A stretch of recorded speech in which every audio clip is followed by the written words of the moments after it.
Bem-vindo a mais um Panorama do Antigo Testamento. Nós estamos dando continuidade agora no livro de Obadias.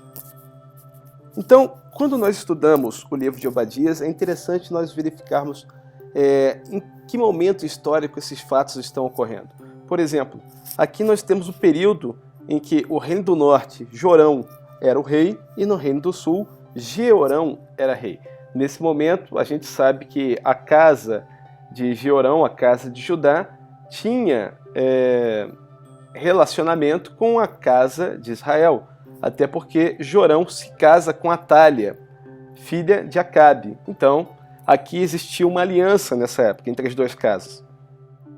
Obadias é um livro que o profeta escreve para poder falar contra Edom, porque Edom se alegra por causa da derrota de Judá, porque Judá foi saqueada, porque Judá foi destruída, porque as pessoas que estão em Judá foram levados cativos.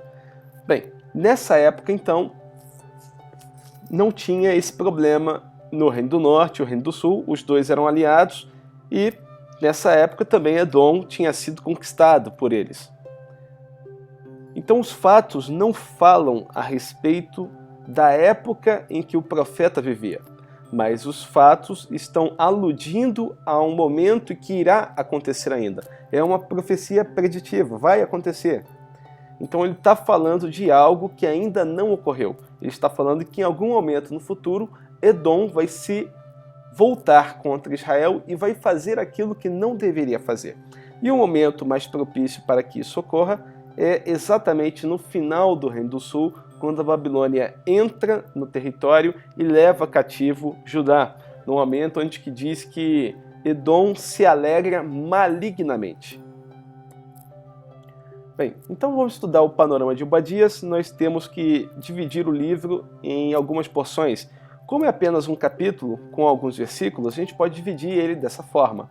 Sentença do julgamento, e dentro da sentença do julgamento a gente vai utilizar o castigo de Edom do 1 ao 9, os crimes de Edom do 10 ao 14, a punição das nações por Deus do 15 ao 16 e a restauração de Israel do 17 ao 21. Batendo então a primeira parte, que vai do versículo 1 até o versículo 9, a gente fala um pouquinho sobre o castigo de Edom. Então aqui Obadias diz que tem uma visão de Obadias, assim diz o Senhor Deus, a respeito de Edom. Temos ouvido as novas do Senhor, e às nações foi enviado um mensageiro que disse: levantai-vos e levantemo-nos contra Edom para guerrear. Então Obadias tem uma visão, essa visão ele indica que veio do próprio Deus, e nessa visão Obadias vai chegar e dizer: olha, foi enviado um mensageiro às nações, e esse mensageiro está ajuntando as pessoas das nações para ir contra Edom, para fazer uma guerra contra Edom, para fazer com que Edom venha a cair, venha a sucumbir. Essa é a mensagem de Obadias. E ele continua, no versículo 7, por exemplo: todos os teus aliados te levaram para fora dos teus limites, os que gozam da tua paz te enganaram, prevaleceram contra ti, os que comem o teu pão puseram armadilhas para teus pés, não há em Edom entendimento. Então o profeta está indicando que nessa época dos fatos, Edom confia demasiadamente naqueles que ele considera seus amigos. Edom se considera guardado, refugiado, considera que nada irá acontecer com ele, considera que ele tem a defesa contra todas as pessoas, mas o que Edom não espera é que aquelas pessoas que estão com ele vão tramar contra ele. Esse é o problema de Edom. E aí a gente continua nos crimes de Edom, do versículo 10 até o 14, por causa da violência contra o teu irmão Jacó, cobrir-te-á a vergonha e serás exterminado para sempre. Então qual é o crime de Edom? O crime de Edom é a violência que ele praticou contra o seu irmão Jacó. Mas como assim seu irmão Jacó? Simples. Quando nós olhamos para Edom, a gente tem que lembrar que Esaú, quando ele se aparta do seu irmão, ele vai morar nos lugares altos. E o local que ele vai pegar para si é Edom. Então, os descendentes de Esaú habitam a região de Edom. Então, quando se fala de Edom ou se fala de Edomita, se tem à memória os descendentes de Esaú, que era irmão de Jacó. Por isso é que o versículo chega e fala: por causa da violência feita a teu irmão Jacó, cobrir-te-á a vergonha e serás exterminado para sempre. Deus não só levanta acusação contra Edom, como também ele diz qual a consequência dos seus atos: será exterminado para sempre. No dia em que, estando tu presente, estranhos lhe levaram os bens e estrangeiros lhe entraram pelas portas e deitaram sortes sobre Jerusalém. Tu mesmo era um deles.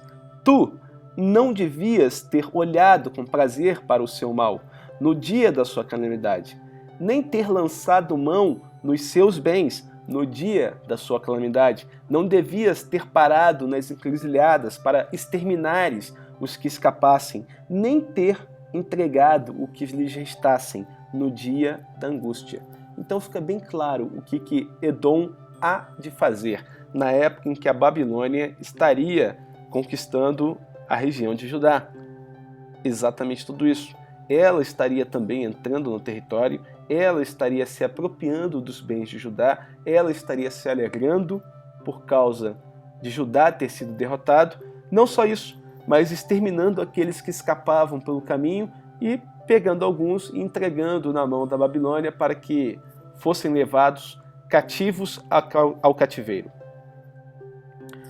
Por causa disso, Edom é o objetivo supremo da ira de Deus. Quando nós olhamos as Escrituras e olhamos para o Antigo Testamento, nós vamos verificar que nenhuma nação recebe mais julgamento da parte de Deus do que Edom. Então nós temos inúmeras passagens que vão citar Deus julgando Edom, tanto em Ezequiel, quanto em Salmos, quanto em Isaías, quanto em Lamentações, quanto em Jeremias, quanto em Amós. Deus está irado com Edom.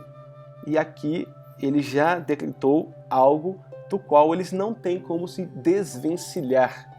É um bom momento para se empregar a palavra Deus determinou que esses fatos irão acontecer sobre Edom. E assim vem a punição das nações por Deus. Não só Edom, mas as nações também serão punidas. Isso a gente verifica do versículo 15 ao versículo 16.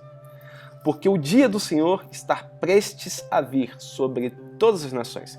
Então ele não fala que o dia do Senhor está prestes a vir sobre Israel, não fala que o dia do Senhor está prestes a vir sobre Edom. Ele fala que o dia do Senhor está prestes a vir a todas as nações da terra, incluindo Judá, incluindo Edom, incluindo todas as demais nações. Como tu fizestes, assim se fará contigo. O teu mal feito tornará sobre a tua cabeça. Porque como bebestes no meu santo monte, assim beberão de contínuo todas as nações. Beberão, sorverão e serão como se nunca tivessem sido.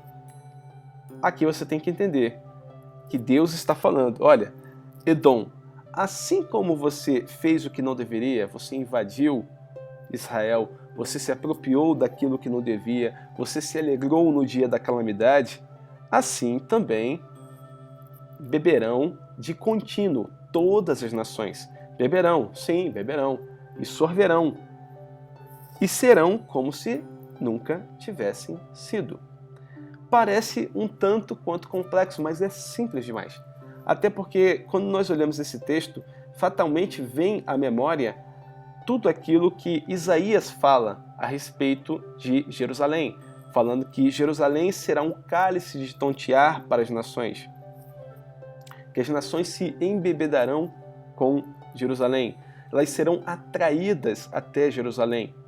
E isso vai acontecer no período tribulacional. Em algum momento, as nações serão atraídas para o território de Israel. Mas essa palavra que fala sobre cálice de tontear, ela também pode ser traduzida por limiar de veneno. É como se houvesse uma linha imaginária no chão e até o momento em que você se mantém aquém da linha, nada lhe acontece. Mas no momento em que você ultrapassa essa linha, você é alvo de juízo. é exatamente o que acontece com essas nações. Sorverão e serão como se nunca tivessem sido. Assim que elas passam, Deus executa o seu juízo, como se nunca tivessem sido, como se nunca tivessem existido. Elas serão destruídas a uma só. Isso é o que Obadias enxerga na sua visão. Mas no monte Sião haverá livramento. O monte será santo. O texto não fala que o monte é santo. O texto diz que o monte será santo. O texto não indica que existe alguma coisa no monte que faz com que o monte seja santo no exato momento. O texto não fala que existe alguma construção que torne o monte santo, mas ele fala que em dado momento o monte será santo e que naquele local haverá livramento. Isso só pode ocorrer se o próprio Deus estiver ali, motivo pelo qual o monte será santo. Isso só pode ocorrer se o próprio Deus estiver ali, motivo pelo qual haverá livramento. Por mais que essas nações tentem invadir Israel, quando eles pisam no limiar de veneno, eles são automaticamente executados. Então, no Monte Sião haverá livramento. O monte será santo, e os da casa de Jacó possuirão as suas herdades. A casa de Jacó será fogo, e a casa de José chama. Então, o que o texto está dizendo? Quando nós olhamos para as Escrituras e nós verificamos falar fogo, fogo simboliza juízo, em qualquer ponto da Bíblia. Do início ao fim é juízo, é julgamento, é sentença sendo executada. Então, a casa de Jacó será fogo, a casa de Jacó exercerá julgamento, a casa de José será chama, a casa de José exercerá julgamento. Mas contra quem? Contra a casa de Esaú, que será restolho, que será palha. Aqueles incendiarão a estes e o consumirão. Ninguém mais restará da casa de Esaú, porque o Senhor falou. E dentro dessas reticências existem inúmeros textos, e eles todos estão indicando que haverá uma unidade entre todas as gentes de Israel e entre as nações. E essa unidade, então, entre os judeus com os povos das nações, ela é concretizada no próprio reino milenar. E por isso que o versículo termina: e o reino será do Senhor. Então, quando nós olhamos para Obadias, nós conseguimos fazer um pequeno resumo. Afinal de contas, é um capítulo só, então a gente consegue resumir numa única folha. E daria para a gente trabalhar o texto dessa forma: eu julgo e destruo Edom e Esaú, e o que ele representa, ou seja, todas as nações, porque ele está falando de um momento futuro, ele está falando do próprio período tribulacional. Bem, e ele julga e destrói por quê? Por causa da atitude das ações para com Jacó, para com Judá, o qual eu liberto na vinda do dia do Senhor. Não só liberta, como também junta o remanescente de Judá com o remanescente das nações, aqueles que se apresentaram diante de Deus depois deles terem sido congregados no Vale de Josafá. Depois de Deus ter entrado em juízo com as nações, então, esses que são os sobreviventes, esses que cumprem aquilo que está escrito em Mateus 25, eles entram no reino milenar. Então, estes com aqueles entram no reino do Messias. E isso é a conclusão de Obadias. Nós podemos concluir Obadias dessa forma, bem simples, bem rápido. A gente tem um panorama completo daquilo que Deus há de fazer. Deus há de julgar todas as nações por causa daquilo que fizeram com Judá. E no final do período tribulacional, Judá é liberto. E Judá é convidado a participar do reino milenar junto com os sobreviventes, junto com os remanescentes das nações, junto com aqueles que foram achados dignos de participar do reino milenar. E assim a gente conclui mais esse panorama sobre Obadias.